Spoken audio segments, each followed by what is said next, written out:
Hindi ako magaling. Walang kislap sa mga mata ko na tulad ng sa kanila, walang likas na talento na ipagmamayabang. Hindi ako ang una mong mapapansin sa isang silid. Hindi ako ang bida, hindi ako ang inaasahan mong aangat.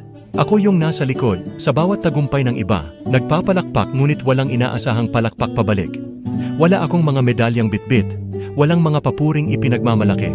Ang tanging meron ako ay ang pagiging ako. Oo, yung ordinaryo, yung halos di mo na mapapansin.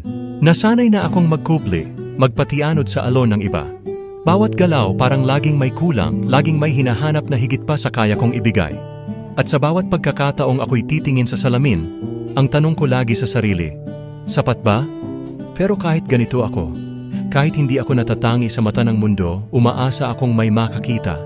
Hindi sa mga kakulangan ko, hindi sa mga pagkakataong ako'y hindi umabot, kundi sa kung sino ako.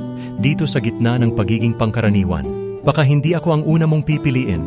Hindi ako ang magdadala ng liwanag sa silid, pero sana, sa likod ng lahat ng ito, hindi ako mabura sa iyong alaala.